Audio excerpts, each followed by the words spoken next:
En los 60, la sociedad mexicana estaba conmocionada por los asesinos seriales y temía el surgimiento de uno nuevo al encontrar el cadáver de una mujer. En los 60, la sociedad mexicana estaba conmocionada por los asesinos seriales y temía el surgimiento de uno nuevo al encontrar el cadáver de una mujer. Esta es la historia del estrangulador de la Peralvillo. La policía multiplicaba esfuerzos en mayo de 1963, porque suponía que había aparecido un nuevo estrangulador en serie, luego de que se habían conocido las atrocidades de Jack el Mexicano y de El Tapado, quienes mataron a mujeres en cuartos de hotel. Y con el registrado el martes 14 de aquel mes, surgió otro asunto policíaco envuelto en el misterio. Los hechos se registraron un poco antes de las 14 horas, ya que, en ese momento, al percatarse de la escena, un empleado del Hotel Cortés, ubicado en Calzada de los Misterios y Montiel, cerca de la villa, descubrió en el cuarto 34 los muebles fuera de su lugar y colgada del cuello con el cordón de una persiana a una mujer que de momento no fue identificada. En la primera versión se mencionó que la identidad de la mujer probablemente sería Adriana González Romero, detenida en diversas ocasiones, aunque con base en estas suposiciones no se estableció por qué se creyó que se trataba de esa persona en específico. Los detectives infirieron que fue víctima de un sujeto que, el día previo en la madrugada, solicitó un cuarto en aquel hotel. Se presentó y dijo que la mujer era su esposa, según el empleado Luis Casiano Méndez, un joven de 17 años. Luis dijo al comandante Arriaga que ni el hombre ni la mujer aparentaban estar ebrios y que transcurrido un tiempo no escuchó voces, gritos, ni nada que revelara un disgusto o pelea entre los extraños. La policía descartó el suicidio y en forma resuelta se enfrentó a un difícil caso de homicidio. La hipótesis de los investigadores, que derivó de la declaración del joven Casiano, quien junto con otras 2 personas quedó detenido en la jefatura de policía. De acuerdo con los interrogatorios a que fue sometido Luis, se supo que el sujeto que dio el nombre de Aurelio Hernández se presentó en la administración del hotel a las 7 de la mañana. La víctima fue trasladada al anfiteatro de la 13ª delegación y uno de los empleados de la cárcel manifestó. El empleado explicó que Adriana había estado detenida por diversas causas y como la había visto en reiteradas ocasiones, por eso la recordaba, aunque aseguró que no recordaba como una mala persona, sino de mal juicio, tal vez por elegir mal a sus amistades. Su muerte le causó asombro. El cuarto 34 se ubicaba en la parte alta del hotel. La habitación contaba con 3 camas y una de las ventanas, en las que apareció estrangulada la mujer, daba a la calle. Junto a la puerta del cuarto se ubicaba una de las camas y sobre esta había ropa y se encontraba el pañuelo de la mujer. Al fondo de la pieza, alineadas una junto a la otra, estaban las otras 2 camas. La del lado derecho estaba en completo desorden, en tanto que la del lado izquierdo estaba extrañamente bien tendida, y sobre la colcha la policía encontró un arete y una llave. Precisamente, en el espacio que quedaba entre esta cama y la pared, fue encontrado el cuerpo de la mujer, que pendía del cordón de la persiana que presentaba unos nudos. Se encontraba vestida, pero uno de sus viejos zapatos fue hallado junto a una de las patas de la cama y el otro cerca de la pared. Al ser trasladada al anfiteatro de la delegación, el legista dijo que la mujer presentaba únicamente escoriaciones y surcos de compresión alrededor del cuello. No se apreciaron otras huellas de golpes o lesiones. La policía contaba con esas pistas, además de la colilla de cigarro, marca del Prado, un arete, una llave y unas pastillas de eucalipto. Una observación puntual de los investigadores, encabezados por el experto Miguel Rodríguez Lascano, fue que a la mujer le faltaba el arete del lado izquierdo. Asimismo, que en la habitación, sobre una repisa, había varias botellas de refresco. Derivado de la recabación inicial de todos los indicios, se detuvieron a 3 personas: Luis Casiano, Joel Casiano y Gregorio Vargas, todos empleados del hotel. De acuerdo con la versión de los empleados, los agentes supieron que el sospechoso tenía aspecto de ranchero, de unos 32 años, moreno, nariz aguileña, cabello lacio, vestía chamarra de piel café y pantalón beige. La policía realizó recorridos por zonas rojas de la ciudad de aquel entonces, en busca de indicios. También recorrieron lugares frecuentados por drogadictos para interrogar a aquellos que pudieran saber algo de lo que ocurría en el bajo mundo del vicio y del crimen. Las indagatorias señalaron que un individuo que estuvo entre los detenidos en la 13ª delegación como sospechoso también tuvo un desliz amoroso con la mujer no identificada.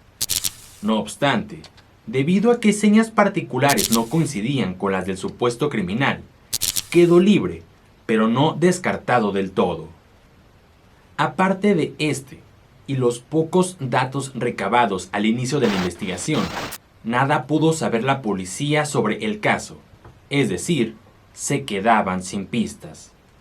Muchos sujetos fueron llevados ante la autoridad en calidad de sospechosos o posibles testigos, pero sin que se les hallara algún indicio de culpabilidad a unos y con poco que aportar a la investigación los otros.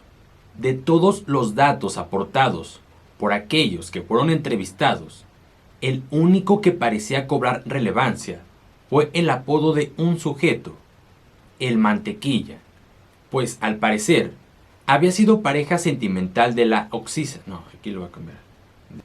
De todos los datos aportados por aquellos que fueron entrevistados, el único que parecía cobrar relevancia fue el apodo de un sujeto, el Mantequilla, pues al parecer había sido pareja sentimental de la víctima, y lo más importante, sus facciones correspondían con las del retrato hablado, cuyos datos fueron aportados por el empleado del hotel, el único que vio a aquel sujeto.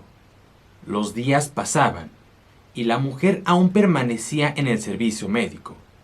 Supuestamente, ya se había logrado identificar su identidad. Respondía al nombre de Silvia. Vagaba por las colonias Martín Carrera y Gustavo Amadero. Jugaba fútbol en la vía pública con varios jóvenes y se decía que había sido poliamorosa, pero la policía no lograba dar con ninguno de sus supuestos amantes. La mujer, que supuestamente había sido identificada como la que apareció muerta en el Hotel Cortés, apareció 3 días después de ocurridos los hechos. Se trataba de Adriana Cortés Romero, que también usaba el nombre de Silvia, o así dijo que le decían algunas personas. En realidad, era que usaba varios nombres. Debido a ello, el servicio secreto tuvo que aceptar que el rumbo de su investigación estaba errado, por lo cual tuvo que dejar en libertad a muchos sospechosos que creyó estaban relacionados con la muerte de una mujer que en realidad estaba viva. En verdad, parecía que los agentes estaban más que desorientados, perdidos completamente.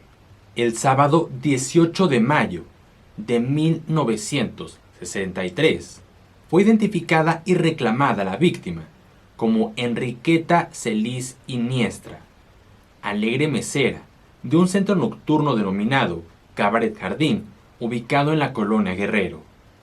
Los investigadores hicieron saber que la desventurada mujer dejó 4 hijos en la orfandad, siendo el menor de tan solo 3 meses de nacido. Esos eran los datos que esperaban los detectives encontrar y que fueran certeros para redondear el crimen con un cierre espectacular con la detención del responsable. De inmediato, se hicieron las primeras detenciones, todas llevadas a cabo en el Cabaret Jardín en la Guerrero, donde Enriqueta prestaba sus servicios, pero la identidad de los detenidos permaneció sin revelarse para evitar entorpecer el caso.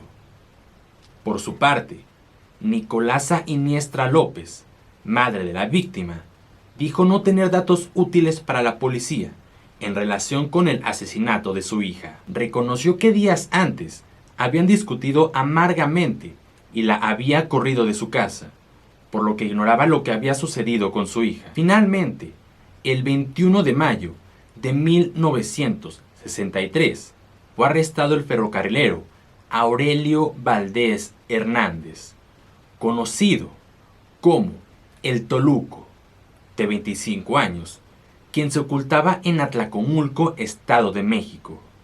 Dijo que lo había hecho así para simular un suicidio, pero no pudo arreglar la habitación porque no tuvo el tiempo suficiente. Fue a raíz de una parranda. 7 trabajadores de la zona ferroviaria del Pantaco departieron con 4 chicas del centro nocturno Jardín, hasta que decidieron seguir su diversión en el Cabaret Variedades de la carretera México-Laredo. Jorge Vargas Martínez, taxista, se encargaba de llevar noctámbulos y les cobraba barato. El trabajador del volante llevó a 11 personas al Variedades y les prometió que regresaría por ellas pocas horas después. El taxista hizo varias vueltas para regresar a los parroquianos a sus destinos, pero en el último viaje no regresó Aurelio y Enriqueta, sino que salieron del Variedades y se fueron al Hotel Cortés.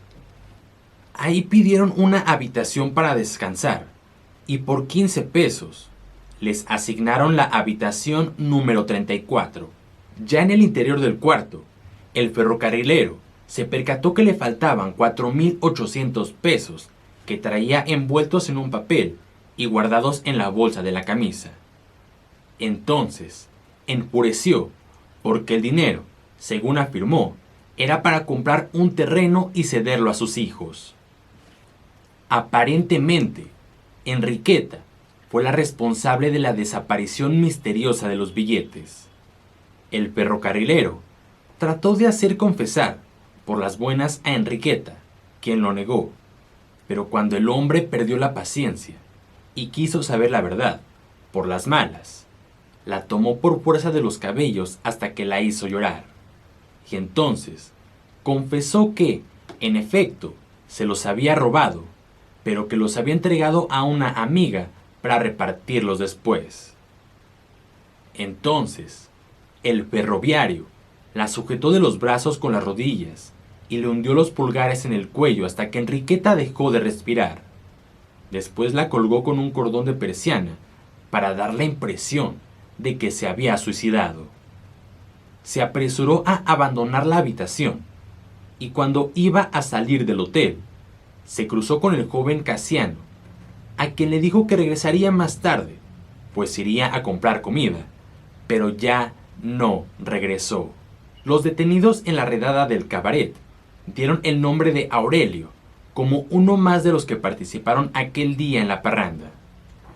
Entonces, los detectives investigaron sobre el sujeto y descubrieron que trabajaba en los archivos generales de la estación de Pantaco, hasta donde se dirigieron. Una vez ahí, platicaron con el jefe del departamento.